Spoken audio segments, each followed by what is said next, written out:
NYLAG started with a grant of $50,000, which was enough to hire one full-time staff attorney, myself, and a legal secretary. The NYLAG's growth has been phenomenal, and I believe that's in recognition of the dire services that we provide for so many different vulnerable populations. It's important for NYLAG to be able to help not only those people whose income is below the federal poverty level, but also people who are working poor. NYLAG has a holistic approach to servicing its clients. We've had a clinic here at St. Luke's for about 8 or 9 years, and it's NYLAG's medical legal partnership. We complement medical care with legal care by bringing the law office directly into the hospital where patients are receiving their medical care. We have clinics in 16 different hospitals or healthcare facilities in New York in all 5 boroughs. So what we try to do is provide free on-site legal services where somebody is actually getting their medical care. And it's important because we work in partnership with the doctors and the social workers and the other healthcare professionals as a team to really provide those services to the patients. Valerio is a man who worked his entire adult life. He has always been able to provide for himself and his family, and then at the age of 54, he got sick. I referred Valerio to NYLAG because he was a patient who was doing everything right. He was on top of his medications. He was concerned about his medical care and doing all of his follow-up, but because of his not inability to work and his disability from the illness, was at a point where he was having to make some impossible choices, life and death decisions. He has serious medical conditions. He has a liver disease, and he is currently on the liver transplant list, and if he became uninsured, he would not be able to remain on that list. I was afraid that we were going to have to sit down at home and just stay there until the liver say, I can't go anymore without medications and without treatment, and I would have died. I would have passed away there.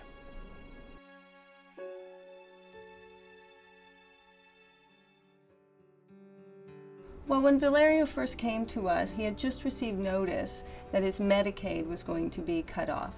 He had been on Medicaid because he was receiving supplemental security income, which is disability income for a low-income individual. In the next couple months, he was rolling on to Social Security disability benefits, which was going to increase his income above the Medicaid income limits. Our first priority was really getting him continued Medicaid.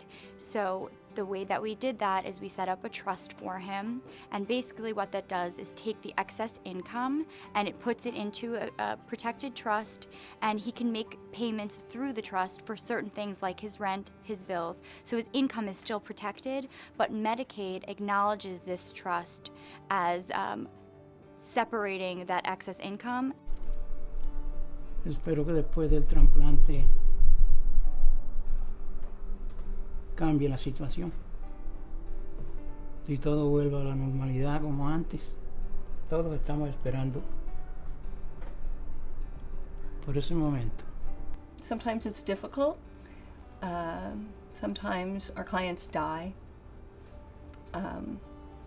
Hopefully, sometimes they die before we reach legal resolution, and that's very hard. So you have to take the successes like Valerio and cherish those, and that's what keeps us going. It keeps our incredible staff going. I think the common denominator is that these are people, whether they be low income or whether they are formally working, the common denominator is that they're now experiencing a crisis, and what we try to do is lift the burden from them. Osmalin is a very sick person. She is suffering from breast cancer advanced stage and at the same time renal insufficiency and kidney failure. I was born in Belize, Central America. My sister had left, come to America, and then she had a son. Her son needed a kidney transplant, and so she needed help, and she sent for me.